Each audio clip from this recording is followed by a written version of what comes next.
محمد نبينا بنور هادي. Assalamualaikum warahmatullahi wabarakatuh. Bertemu lagi dengan saya Nurul Sakinah di Pendidikan Agama Islam. Sebelum kita memulai pembelajaran, marilah kita bersama-sama membaca doa. Baik, di materi selanjutnya adalah meneladani perjuangan dakwah Rasulullah Shallallahu Alaihi Wasallam di Madinah. Pembahasan yang pertama adalah mengenai memahami perjuangan dakwah Nabi Muhammad Shallallahu Alaihi Wasallam. Yang pertama adalah hijrah, titik awal dakwah Rasulullah Shallallahu Alaihi Wasallam di Madinah. Beban Rasulullah dalam berdakwah menyebarkan agama Islam semakin berat, seperti wafatnya istri tercinta Siti Khadijah dan pamannya Abu Thalib. Selain itu, tanda yang jelas bagi kelanjutan dakwah Rasulullah adalah kesediaan penduduk Madinah memikul tanggung jawab bagi keselamatan Rasulullah beserta pengikutnya. Ada beberapa faktor yang mendorong Rasulullah Shallallahu Alaihi Wasallam hijrah ke Madinah. Yang pertama adalah pada tahun 621 Masehi telah datang 13 orang penduduk Madinah menemui Rasulullah Shallallahu Alaihi Wasallam di Bukit Aqabah. Mereka berikrar untuk memeluk agama Islam. Yang kedua adalah pada tahun berikutnya 622 Masehi datang lagi sebanyak 73 orang dari Madinah ke Mekah yang terdiri dari suku Aus dan Hajraj, yang pada awalnya mereka datang untuk melakukan ibadah haji, tetapi kemudian menjumpai Rasulullah dan mengajak beliau agar hijrah ke Madinah.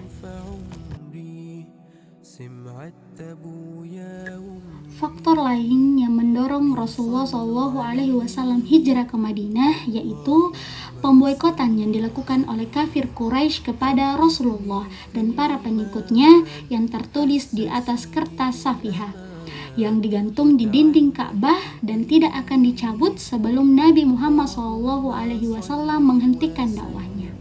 Selanjutnya adalah substansi Nabi Muhammad Shallallahu Alaihi Wasallam di Madinah. Yang pertama adalah pembinaan persaudaraan antara kaum Ansor dan kaum Muhajirin. Kehadiran Rasulullah Shallallahu Alaihi Wasallam dan kaum Muhajirin mendapatkan sambutan hangat dari penduduk Madinah atau kaum Ansor. Setelah kaum Muhajirin menetap di Madinah, Nabi Muhammad mulai mengatur strategi untuk membentuk masyarakat Islam yang terbebas dari ancaman dan tekanan.